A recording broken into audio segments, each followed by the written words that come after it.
Get ready to dare to wonder what your life would be like if you knew you could not fail. Hey, everybody, welcome. It's so great to have all of you tune us in and turn us on. We have a great show with Brett Bevell joining me here today.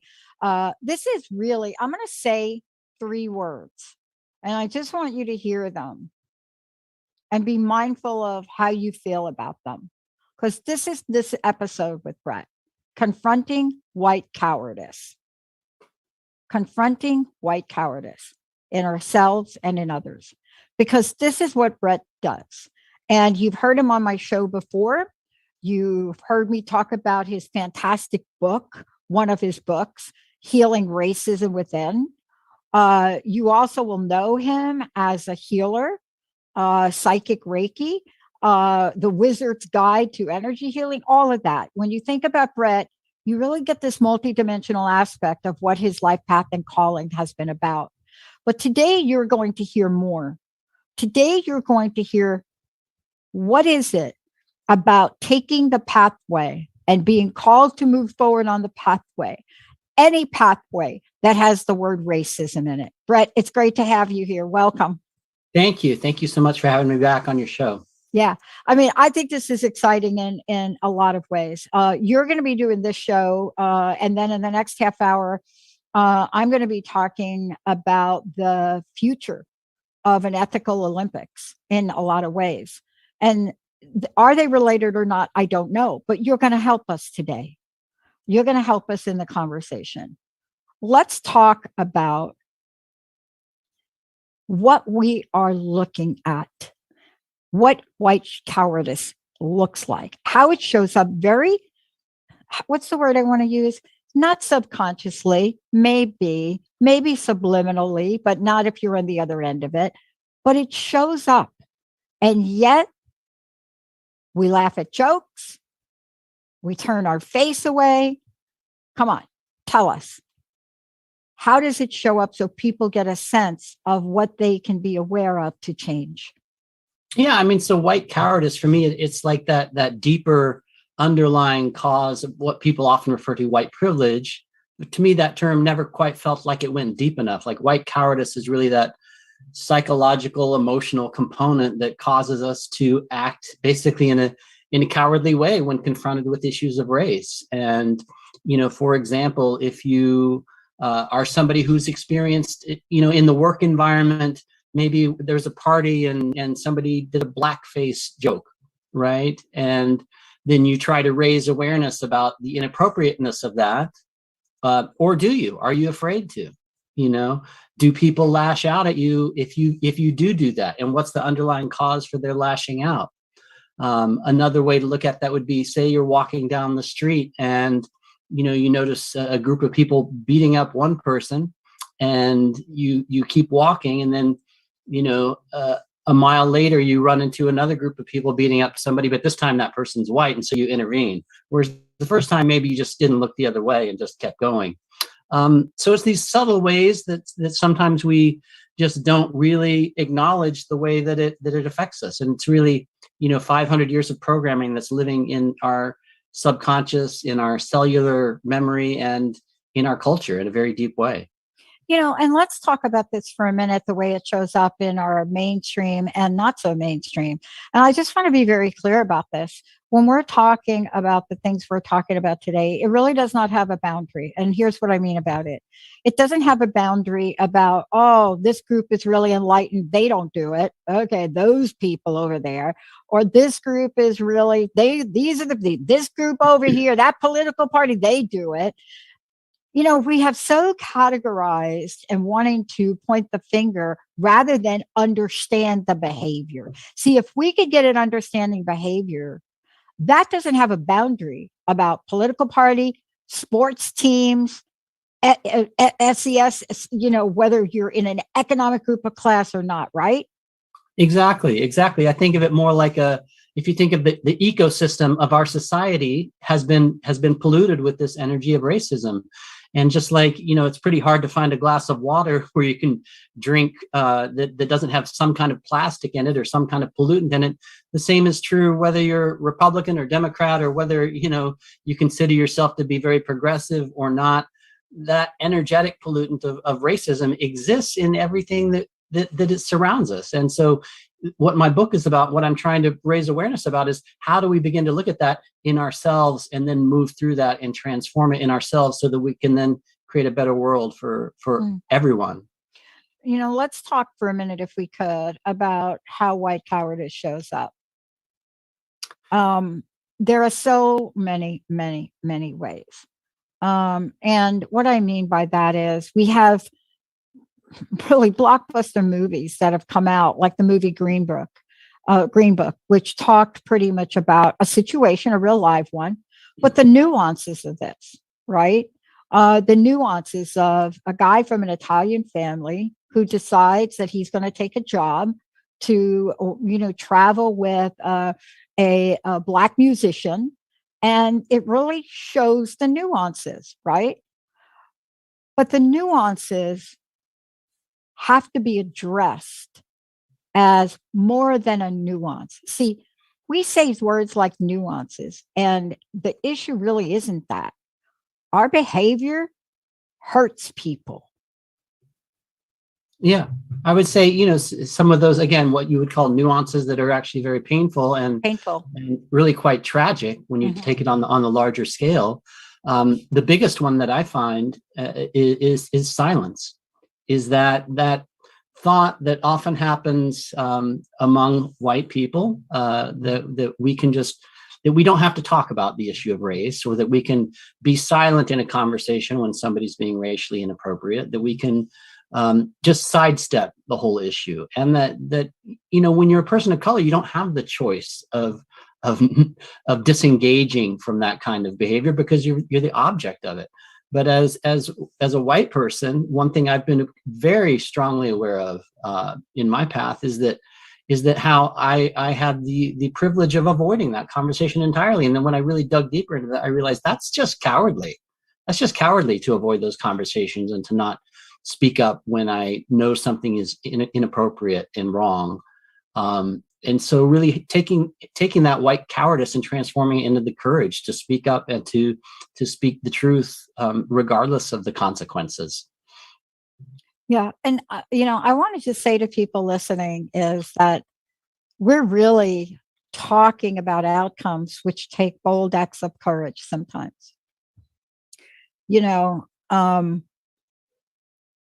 I remember being younger, and there's a picture that Daniel put up yesterday of me and my table tennis coach, Sam. And I didn't talk about this yesterday because we were kind of joking about ping pong. But when you see that picture of me, a young white girl, and a Black man from Ghana, Africa, and we were inseparable, I can only begin to tell you some of the stories. And the word nuance I use because it's really difficult for people to hear what the real word is. But let's talk about the situation. You're in a restaurant and you're going in, and it's Sam and I, and everybody's going in this restaurant at competition, and we're waiting in the chair to go in. And 45 minutes passed. 4 other people have been let in. An hour has passed. It's the only restaurant in the town we were playing in. An hour and a half passes, and we're still sitting there. Why? And I got to tell you, I was naive as a kid. I mean, it didn't dawn on me until one point where I just realized, and I looked at Sam and I said, what is happening here? And I can't remember his exact words. All I remember is I jumped up, I went to the whatever that reservation person that lets you in the place, and I made a scene because I'm in my 20s and I don't understand that. But boy, that is a small situation for so many more actions that are happening in the world today, aren't they? That is a small example. Yeah, it's a small example, and yet it's like compounded so frequently, daily, in towns and cities, not just around this country, but all over the world. I remember even when I used to travel to Asia quite oftenly, how often there were, commercials about cream that would turn your skin color to be whiter. When I would be traveling in Bali and Thailand, and I thought, what kind of mindset have we created around the whole world where people are ashamed of the color of their skin? I mean, it's ridiculous, and yet it's so prevalent. It's so prevalent. And one of the things that I've become much more aware of too, in just my own growth as a parent, because I am married to a woman of color, and so my son is a little bit darker skinned than I am, and sometimes when he gets maybe passed over during the line in the gym class or some other event that we've taken him to, it becomes something that we really start to question, like, hey, is that because of the color of his skin? Maybe not, but it's something that we really has become part of our consciousness and part of our awareness, and trying to raise that awareness on a grander scale. And let's talk about this, that it shows up in your world and it shows up in the world all over. There's a purpose and a passion for you doing what you do. There is a purpose and a passion for understanding what this means to confront white cowardice. Now, I don't know if people even know this, but people of color have to take extra precautions just to be in the world. I'm not even going to go into it, but I'm just going to say extra precautions that maybe as a woman, I would take some of them. Like, you'll never find me walking down a dark street in Newark, New Jersey, right, in the middle of the night. That's just common sense. But that's not what we're talking about when we're talking about people that are non-white. Yeah, that's true. I mean, I've learned so much of this too, just from being in relationship with my wife, who's a lovely human being, and her bringing things to my awareness just regarding how she felt growing up, how she felt in terms of feeling left out of situations, and often wondering, is that because her skin is darker than my skin, or than many people's skin. And to have that be a constant factor in your life is something that it is mind-boggling for me, even though we're still married and we've been together for 20 years now. It's hard for me to imagine what life is like when you have to endure that day to day on a constant basis. And so as her partner, and also as one who I consider to be recovering from my own childhood trauma around race, that these are issues that I really want to look at on a much deeper level, and that I really hope that people are willing to look at on a much deeper level. What I want to ask you, what comes to mind? Let's give people some examples of what comes to mind, from your perspective. I know I could sit here for an entire 5 hours and talk about the many times, every time Sam and I went out together, every time. It didn't matter, right? Now, did I find myself trying to explain who he was? Did I get to the point where I made excuses about who he was? I got to tell you, I was pretty ignorant growing up. I mean, ignorance has helped me in the world, right? But there are some real situations that we should really bring to bear on the differences between how people are treated. Yeah.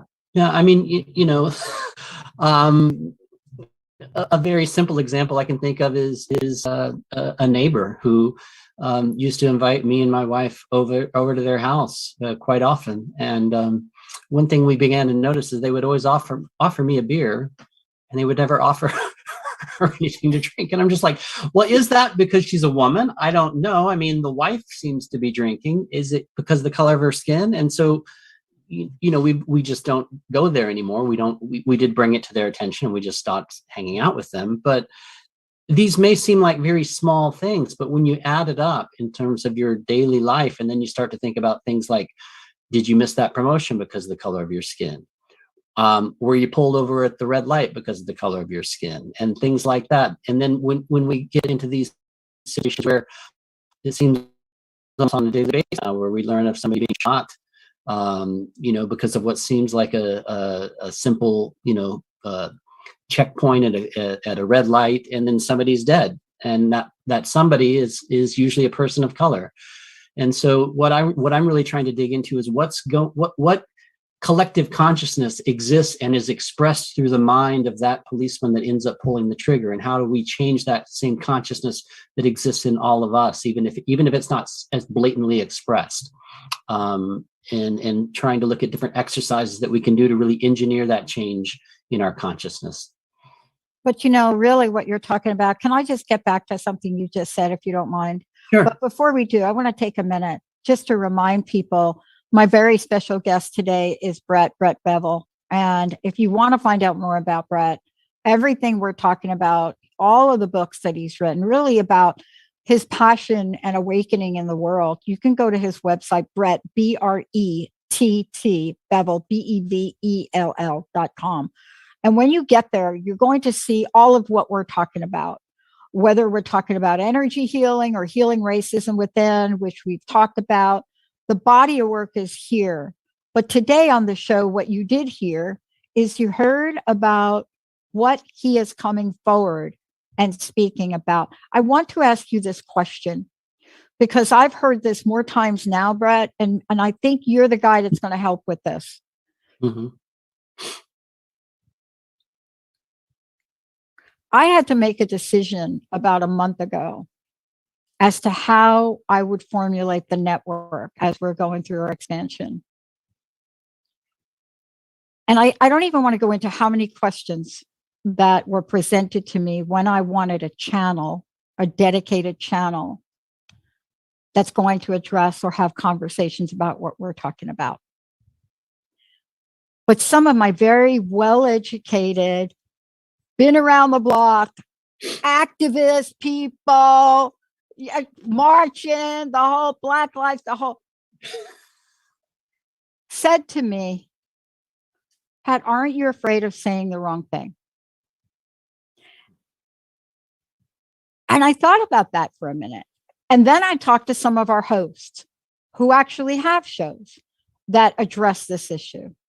And I said to Anita in a show, I said, you know, we've got to take that off the table. I said, I have got to take it off the table. You've got to take it off the table. I mean, are you afraid to talk about the LGBTQ community because you left off one of the letters? Maybe you didn't say LGBTQ plus. Oh, wait a minute. Maybe you said her instead of non-binary. So are we not going to talk about things because some magic person has come up with political correctness to help us understand, Brett? Yeah, I mean, it's something that actually, as I wrote the book and as the book was, going into galley prints and getting ready to come on the world, I actually had that fear. And I still have that fear sometimes. Am I going to say that something doesn't quite line up in the perfect way and then be ostracized for it when what I'm really trying to do is shed light on a really dark aspect of our consciousness that needs deep healing. And so, yeah, I'm very much in alignment with you on that. Yeah.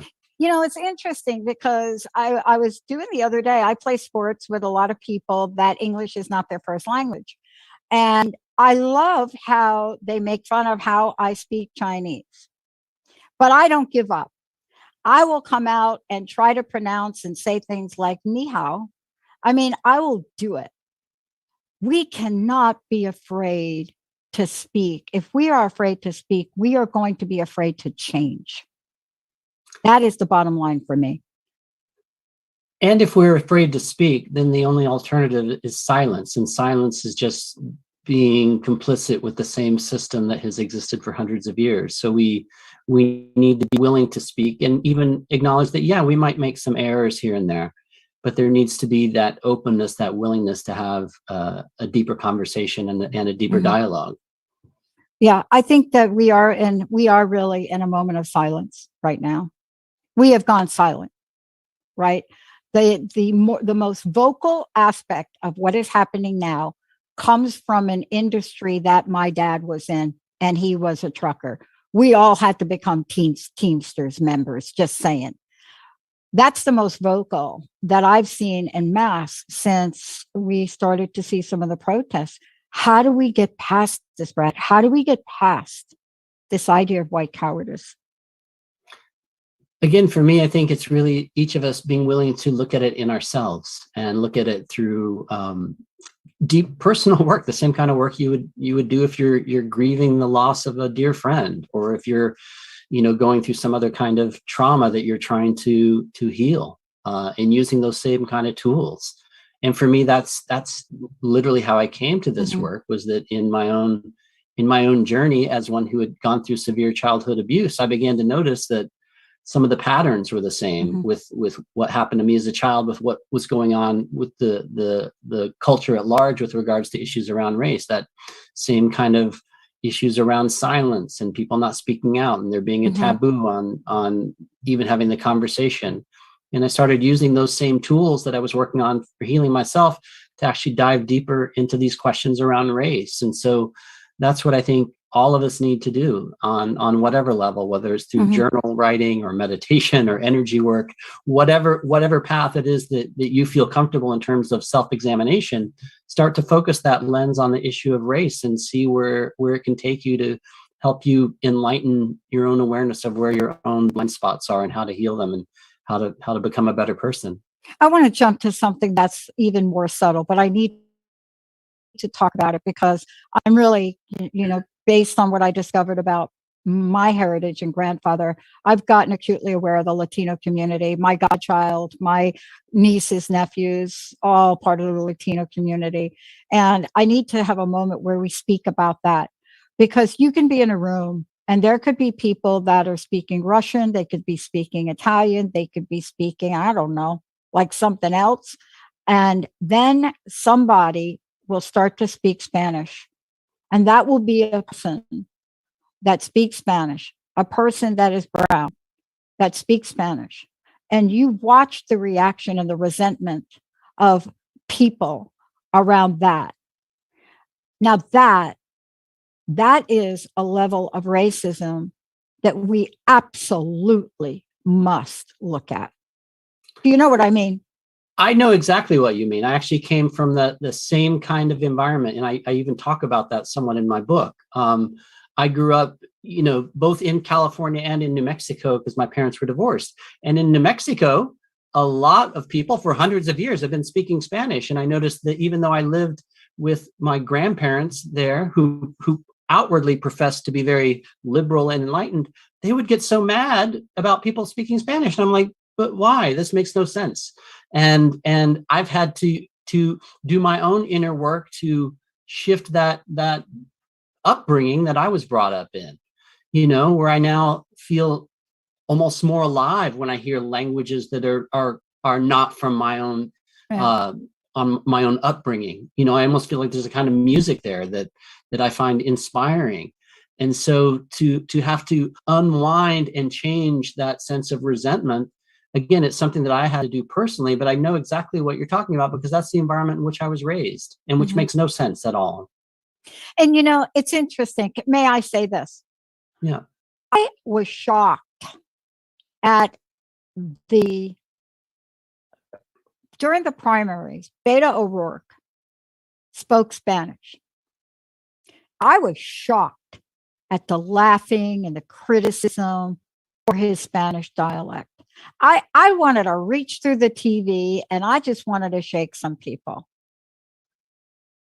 He's not Latino. He has learned a language because he represents that. And yet now we're laughing at a white man.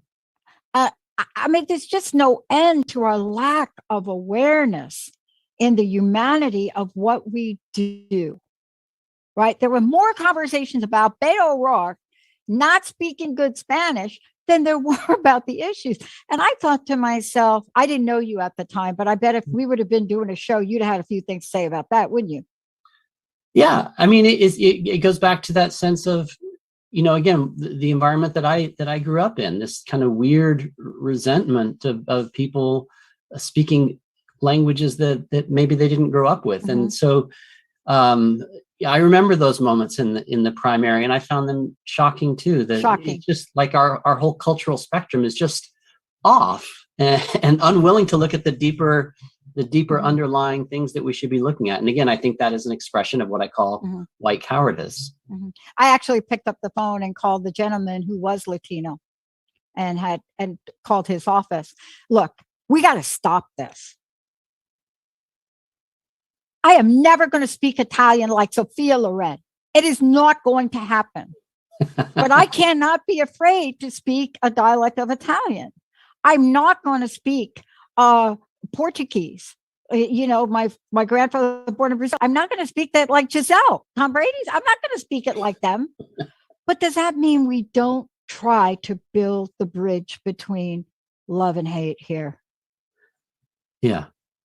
I mean, it's all about building those bridges now. And we need now probably more than ever to really be building those bridges rather than building walls, as some people have been trying to make us do for the last 5+ years. I want to thank you for today. I want to ask you your personal message and what you want to leave us with, and you'll be back. But I encourage people to get a hold of you, to contact you, to invite you to their shows. As a matter of fact, there are a couple of shows that I know folks are going to have you on. It is such an important message, and it's so beautiful the way you bring it and shed the light on it. What's your personal message? What do you want to leave us with, and how can people find out more about you and get your books? Sure. So I think my message, if there's one thing that we could all do, just as a personal practice, is use what I call a multicultural gratitude practice, where you start to daily acknowledge and be grateful for things that are outside your own kind of racial spectrum. Oh man. If we could all just do that one thing on a daily practice and rewire our brains with that one simple technique, I really think it would change the world. And again, the way people can find out more about me is go to my website, brettbevell.com. That's BRETTBEVELL.com. There's also a message the author button. If you want to write me or have a question, you can also reach me on Facebook as well. So yes, please also reach out. Anybody who does buy the book, you can also email me and I'll give you a complimentary online course that goes along with the book as well. Brett, thank you so much. I know that this is a progressive conversation. I know that you have stepped out, you faced yourself just as I do on a daily basis. We can't be stopped by our ignorance. We must move forward, because the only thing that replaces ignorance is knowing. Brett, thank you so much for getting out there, for talking out there, and for really passing the torch so the silence doesn't become so deafening that we don't even call it silence anymore. Thank you so much for all of that. Thank you so much for having me on your show. Oh my gosh, we're not done yet. We're going to take a short break. When we come back, I'm going to be talking about, the future of ethics in the Olympic, to dope or not to dope. The rope-a-dope. We'll be right back. All clear.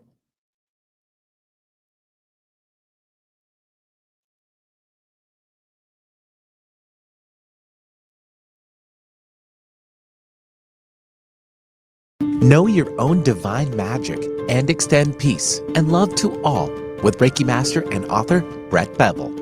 Brett offers empowering solutions with energy healing modalities, magical awakening, and psychic Reiki.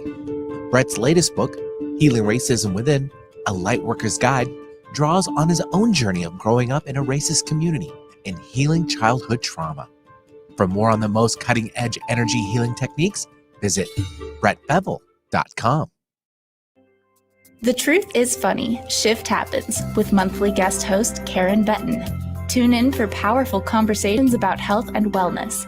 Karen brings unique insights rich with humor and science to her discussions with experts in medicine, movement, psychology, spirituality, and so much more. Don't miss Karen on The Truth is Funny every third Wednesday at 8 a.m. Pacific on TransformationTalkRadio.com. For more information about Karen, visit KarenBenton.com. Do you question what an authentic life really looks like? Tune in to The Alley Effect with Allison Blythe, authentically living life your way. Every first and third Thursday at 1 p.m. Pacific on TransformationTalkRadio.com, where Allison Blythe brings you tools, resources, and actionable steps toward your very best life. Take responsibility for your own happiness. For more about Allison, visit Allison, ALLYSON, Blythe, BLYTHE.com. Are you curious about who the Holy Spirit is, or whether or not the Holy Spirit is real? And even more so, how to connect with an invisible God on a deeper level? Join me, Dr. Lisa Kohut, on Making the Holy Spirit Famous every second and fourth Friday at 2 p.m. Pacific and 4 p.m. Central Time on TransformationTalkRadio.com to begin that relationship, to begin to deepen your relationship with the Holy Spirit. To work with me, go to HolySpiritCoach.com. See you soon.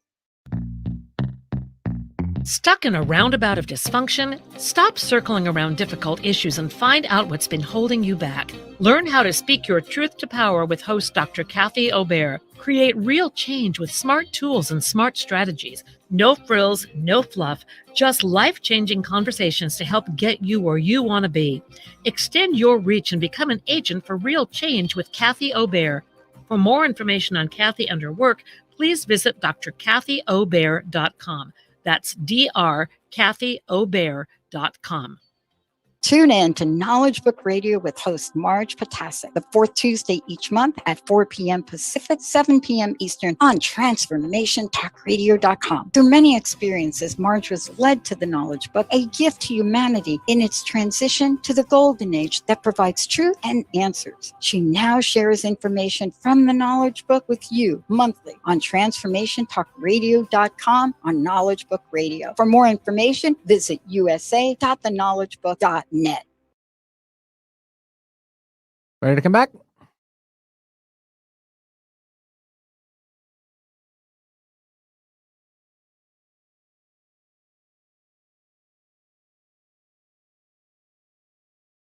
Welcome. It's so great to have all of you tune in and turn on. I want to thank you for joining me. This is a conversation, Benny, that I needed to have for a little bit. And, so why did I feel like I need to have it? I've been reading the articles. I've been, listening to a little bit about what's happened, right, at the Olympics, especially in the arena of figure skating. And I'm a little baffled.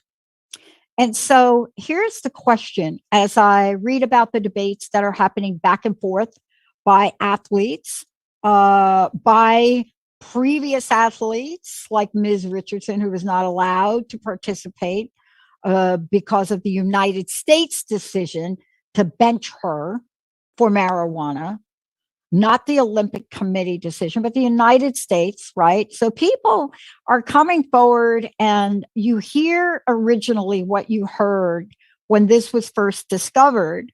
You heard conversations about she's a minor, and nobody knew who the minor was because there are a bunch of minors that participate.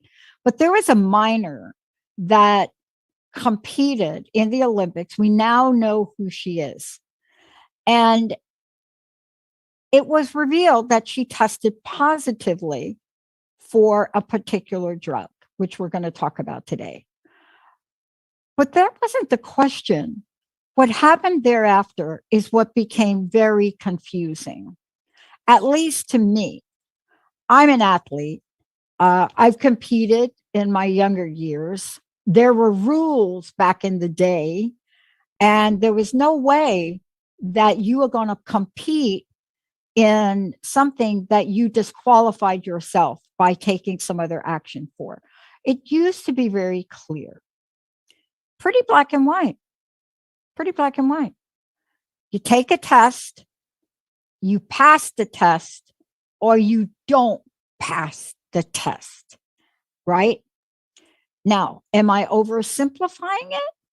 Well, if you take a look at some of the people, and there's a lot of conversation about what the drug is. I'm going to tell you what the drug is. And believe me, I've talked to a couple of my doctor friends, but the question was, it's not a performance enhancement drug. Well, I got to tell you, marijuana isn't either. So I'm not quite sure that argument holds up. It is on the list of substances you cannot take. That's it. So I was a little baffled by this. I thought, okay, all right. So we're going to just march along. And what's going to happen is, didn't pass the test, she's out.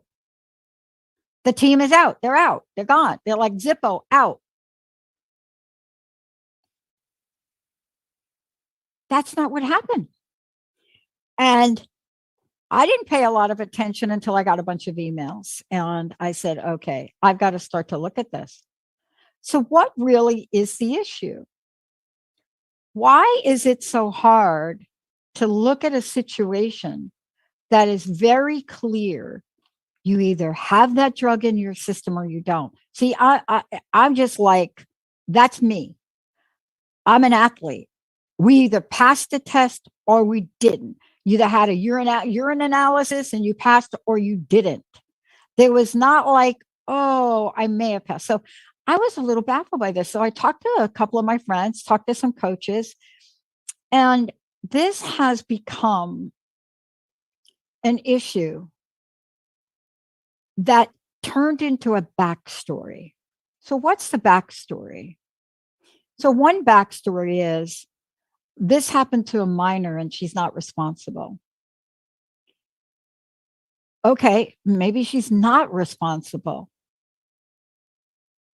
But the Russian Olympic Committee, the ROC, they are responsible. The people, the members of the team, the leadership, they're responsible. And it doesn't matter that she's a minor and was not responsible. It doesn't really matter. Have you ever heard of a minor being picked for a DUI, picked up for a DUI? I just want to ask you ever hear about any of that? You see, it's really interesting in the conversation of this, because I think, like so many of my colleagues think, there's more at stake here than just our hearts going out for a superbly talented young woman who happens to be in the middle of a blood test that showed a drug that is not allowed in the Olympics. Who doesn't feel for this woman? But how we feel, is that going to be the thing that guides us in ethics and integrity? And that's the question today. That's why I wanted to talk about it, because I did some homework. I went back and I said, like, how many people have been banned from a sport for testing? And how many of them have been sanctioned? So I'm not even talking about like, you can't, by the way, you can't get the gold in either one of those events. I'm talking about people that are of equal caliber in sports that tested positively, right? And were banned for 2 years. Like this one person was banned for 8 years. So how do we separate the way we feel and the infraction? It's not something that comes easy for us. But it really is the question for me, to dope or not to dope. That's really the question. I have been following also Ms. Richardson and her statement. And I don't know if her statement is true. I don't know if there is a question of race involved with this. I don't know. But perhaps we should look at that. Perhaps we should look at this. Perhaps this is, a shame when we start to look at this issue in the Winter Games for this Russian figure skater, Kamila Valieva, under investigation, skated beautifully anyway. But is it really fair? So I'm thinking to myself, I'm the Canadian team who participated in a team event, and I'm fourth. And then I started to think beyond that. I was talking to Linda about it. And I said, well, wait a minute. This isn't just one person that's involved now. Because these other athletes that I mentioned, and I just mentioned a few of them, there's a whole list. You can go in and you can find a list of every athlete right? You can look, it tells you what year they were like kicked out of a sport or a competition. You can actually go in and find them all and see what country they're from, right? You can go through and you can just go through the whole list and you can see it. And then there's the question of the drug itself, which I'm going to talk about in a minute. But am I oversimplifying it? Is there no room for heart?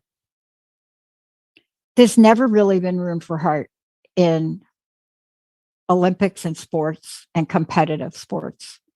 There's really never been an issue about if you compete and we find out you're taking steroids, let's say, you're gone. Lance Armstrong, gone. Boom, in a minute.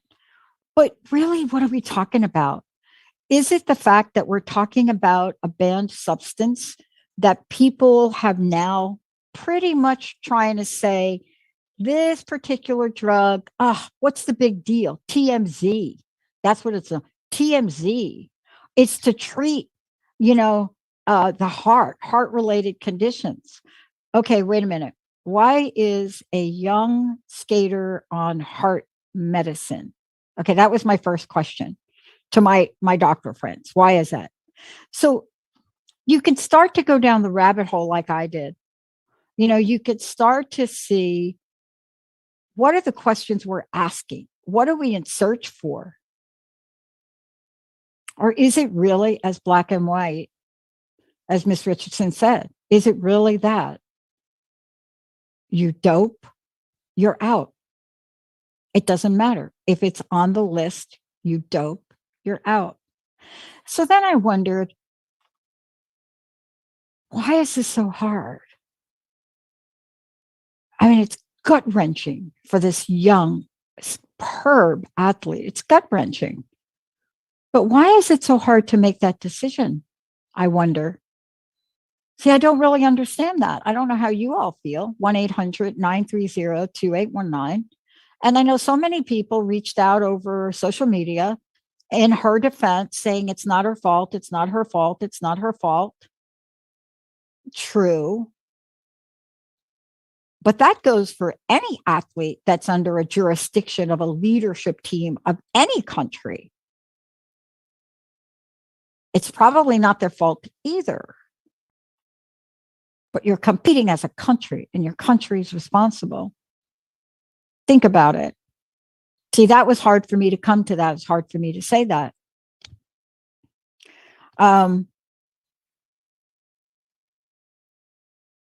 We are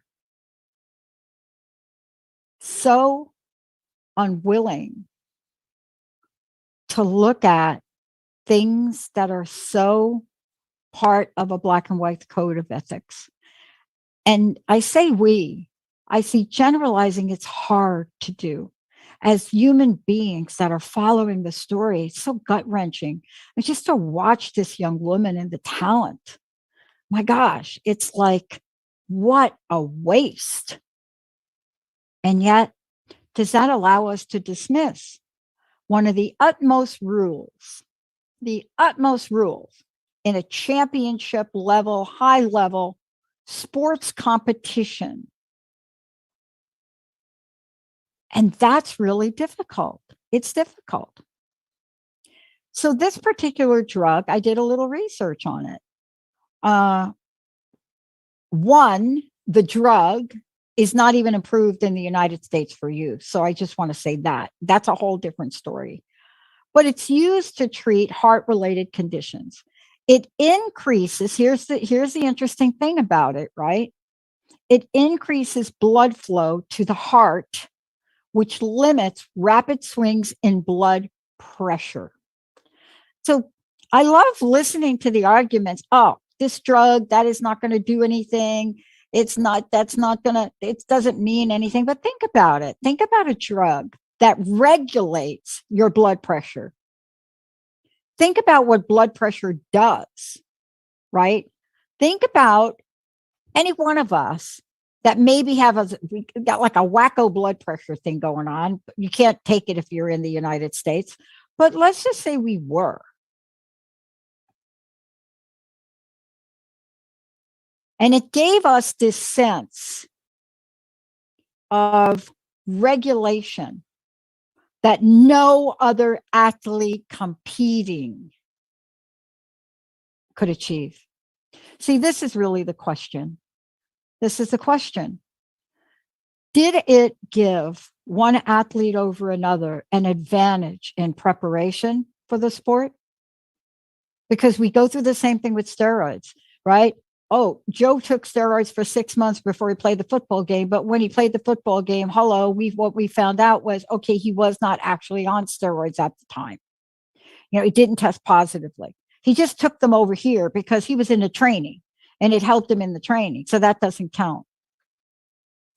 But here's a question I'm trying to understand.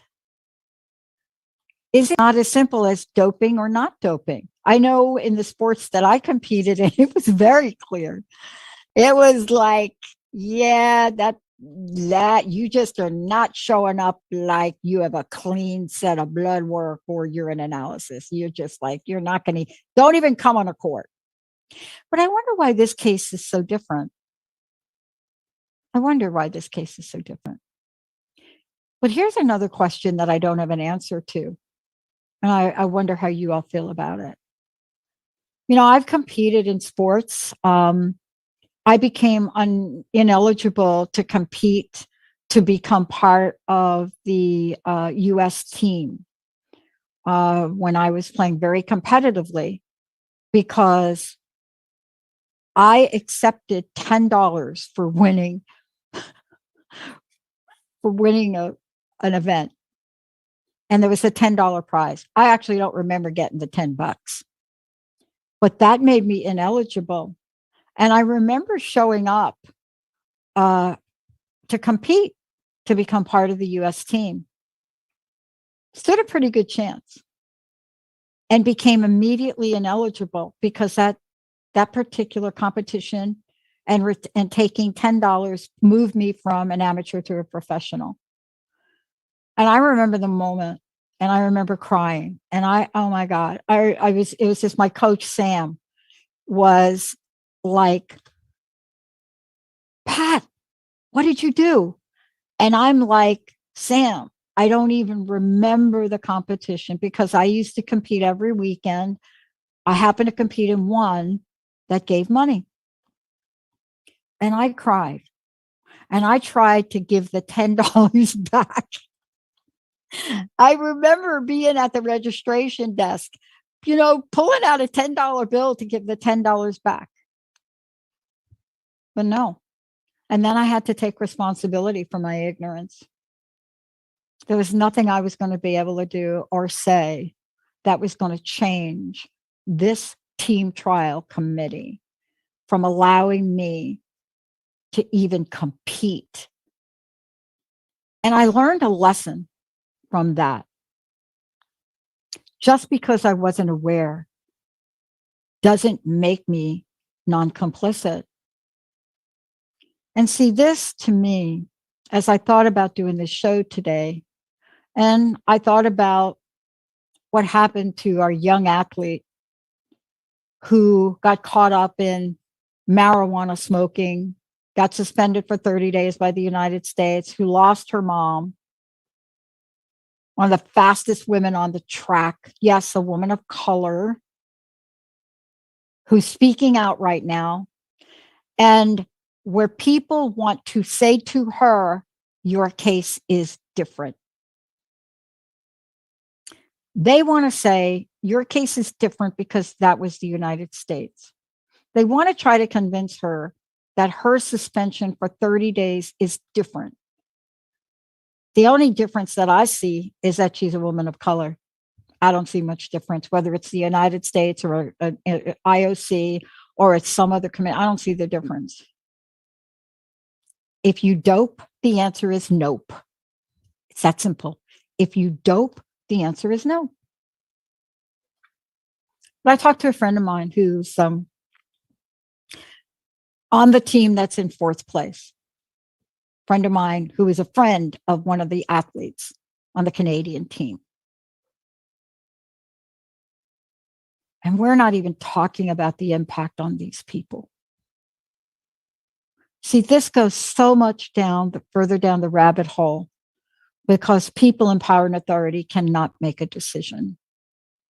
Cannot make a decision that is consistent with every other athlete that has come along. They cannot make that decision. And so the ripple effect from all of this, the ripple effect that we are discussing and talking about here, it's not about one athlete anymore. It's about all of the athletes that are competing today, all of the athletes that had to follow a particular rule, all of the athletes that are waiting. And let me just say this, my friend who just was crying in tears because her niece could not go through an award ceremony. Maybe not the goal, but could not go through an award ceremony at the Olympics in Beijing. Do you see the ripple effect of this? It's not just about a young, very talented skater. It's about the inability to people in authority to be inconsistent and following the rules that we all know were set in place for a reason. And, you know, when I think about this, and I think about what we're talking about, and I think about Ms. Richardson, who is openly out in public, probably at risk for a lot of things, who is saying this is not different. You know, Sha'Carri Richardson speaking out, saying this is not different. I wonder where the other athletes are. Are we afraid to ruffle feathers? What if you were sitting in fourth place and you knew that there was a team that was going to be awarded the gold medal in the Olympics that did not get there according to the standards and ethics of what the Olympic Games are meant to be like and meant to be? My friend put it really easily for me, especially about this particular drug. She said, it's really very simple, Pat. She said, I'm a medical doctor. I'm an environmental doctor. I work with athletes all the time. I'm familiar with the drug. And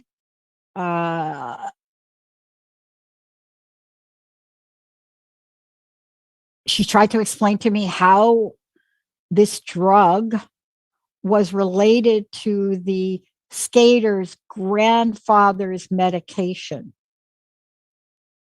And she was trying to explain this to me. And I said, does any of that matter? Does the story of, I don't know, are we saying her grandfather gave it to her? Does any of that matter if the drug is in somebody's system? There are more questions that I have than not. But there's a reason that this drug was banned, and the reason that it's not approved in the United States. It is to limit swings in blood pressure. It's to monitor the heart. It has been on the World Anti-Doping Agency's list as a prohibited substance since 2014, as a hormone and metabolic modulator. It's illegal for athletes to both use it in and out of competition, as it increases blood flow efficiency and improves endurance. End of the story.